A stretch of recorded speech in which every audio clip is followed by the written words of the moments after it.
India, रंगों का देश, पुरानी समझदारी और एक इतिहास जो इस उपमहाद्वीप जितना ही विशाल है।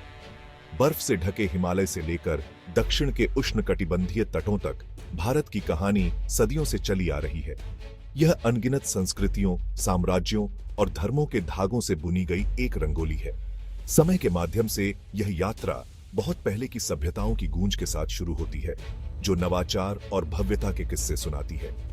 यह शक्तिशाली साम्राज्यों के उत्थान और पतन के माध्यम से यात्रा करता है, जिनमें से प्रत्येक ने भूमि और उसके लोगों पर एक अमिट छाप छोड़ी है। हम शक्ति के उतार चढ़ाव, संस्कृतियों के टकराव और एक सभ्यता की स्थायी भावना को देखते हैं, जिसने खुद को लगातार फिर से स्थापित किया है। समय की धुंध के माध्यम से हम सिंधु घाटी में मानव सभ्यता की सुबह की एक झलक देखते हैं, जहां हजारों साल पहले परिष्कृत शहर फले फूले थे। हम सम्राट अशोक और अकबर के महान शासनकाल में तल्लीन हैं, जिनकी विरासत आज भी प्रेरित करती है।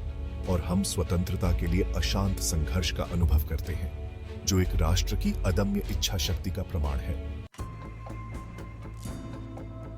5000 साल पहले सिंधु नदी के उपजाऊ तट पर दुनिया की सबसे पुरानी सभ्यताओं में से एक ने जड़ें जमा ली। सिंधु घाटी सभ्यता शहरी नियोजन और सामाजिक संगठन का एक चमत्कार, जो अब पाकिस्तान और उत्तर पश्चिमी भारत में फैला हुआ है।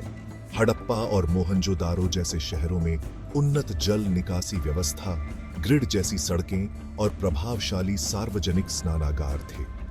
ये प्राचीन शहर व्यापार और वाणिज्य के केंद्र थे।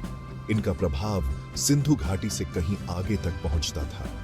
पुरातात्विक खोजों से पता चलता है कि वे लोग उत्तम मिट्टी के बर्तन बनाते थे, कांस्य ढलाई की कला में महारत हासिल करते थे और उन्होंने अपनी खुद की लेखन प्रणाली विकसित की थी। सिंधु लोग सुनियोजित शहरों में रहते थे, दूर दराज के देशों के साथ व्यापार करते थे और एक परिष्कृत संस्कृति की बात करते हुए कला का निर्माण करते थे।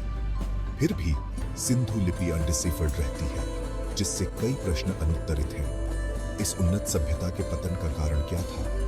क्या यह जलवायु परिवर्तन, आक्रमण या कोई अन्य अज्ञात कारक था? सिंधु घाटी के रहस्य आज भी पुरातत्वविदों और इतिहासकारों को आकर्षित करते हैं, जो एक ऐसी सभ्यता की झलक पेश करते हैं जो गायब हो गई, लेकिन भारत की कहानी पर एक अमिट छाप छोड़ गई। सिंधु घाटी सभ्यता के पतन के सदियों बाद भारत में एक नए युग की शुरुआत हुई। 322 ईसा पूर्व में चंद्रगुप्त मौर्य द्वारा स्थापित मौर्य साम्राज्य ने भारतीय उपमहाद्वीप के अधिकांश हिस्से को अपने शासन में एकीकृत किया। एक चतुर रणनीतिकार चंद्रगुप्त ने नंद वंश को उखाड़ फेंका और एक विशाल साम्राज्य की स्थापना की, जो हिमालय से बंगाल की खाड़ी तक फैला हुआ था। उनके पोते अशोक महान सिंहासन पर चढ़े और उन्होंने मौर्य साम्राज्य को बदल डाला। एक खूनी लड़ाई के बाद, जिसने उन्हें पछतावे से भर दिया, अशोक ने हिंसा को त्याग दिया और बौद्ध धर्म अपना लिया। वह शांति और अहिंसा के प्रचारक बन गए। अपने पूरे क्षेत्र और उसके बाहर बौद्ध शिक्षाओं को बढ़ावा दिया। अशोक के शासनकाल ने शांति, समृद्धि और सांस्कृतिक उत्कर्ष के स्वर्ण युग को चिह्नित किया। उन्होंने धर्म या धार्मिक जीवन को बढ़ावा देने वाले अपने शिलालेखों के साथ खुदे हुए स्तंभ बनवाए। पूरे भारत में बिखरे हुए ये स्तंभ अशोक की दृष्टि और मौर्य साम्राज्य के प्रभाव के स्थायी प्रमाण के रूप में खड़े हैं। सदियों बाद गुप्त साम्राज्य समृद्धि और सांस्कृतिक प्रतिभा के एक और युग की शुरुआत करेगा, जिसे भारत का स्वर्ण युग कहा जाता है। भाग 4, मुगल युग संस्कृतियों का मेल।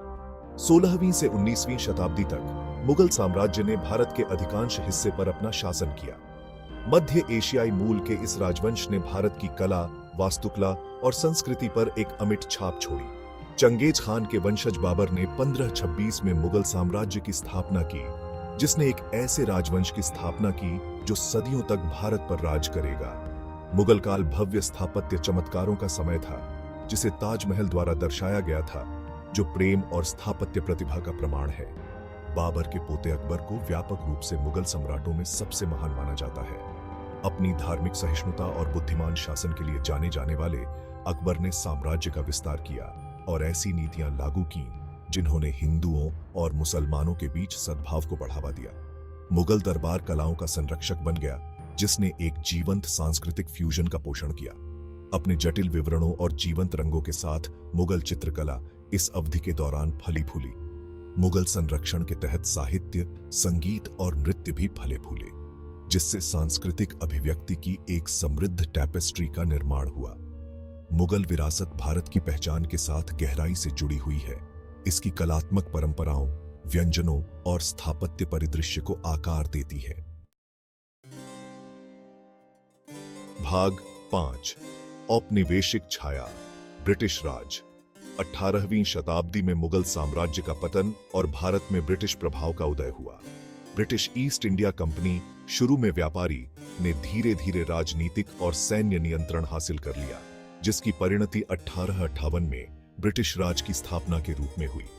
इस अवधि ने भारतीय इतिहास में एक महत्वपूर्ण मोड़ दिया, क्योंकि उपमहाद्वीप एक विदेशी शक्ति के शासन में आ गया था। ब्रिटिश राज भारत के राजनीतिक, आर्थिक और सामाजिक ताने बाने में महत्वपूर्ण बदलाव लेकर आया। रेलवे और टेलीग्राफ प्रणाली की शुरुआत ने बुनियादी ढांचे का आधुनिकीकरण किया, लेकिन अक्सर स्थानीय उद्योगों की कीमत पर। ब्रिटिश नीतियां अक्सर ब्रिटिश हितों का पक्ष लेती थीं, जिससे भारत के संसाधनों का शोषण हुआ और इसके लोगों का इम्पॉवरिशमेंट हुआ। ब्रिटिश राज ने भारतीयों में राष्ट्रवादी चेतना के उदय को भी देखा। पश्चिमी लोकतंत्र और स्वशासन के विचारों से अवगत शिक्षित भारतीयों ने ब्रिटिश शासन की वैधता पर सवाल उठाना शुरू कर दिया। प्रारंभिक राष्ट्रवादी आंदोलन उभरे, जिसने 20वीं शताब्दी में सामने आने वाले स्वतंत्रता संग्राम की नींव रखी।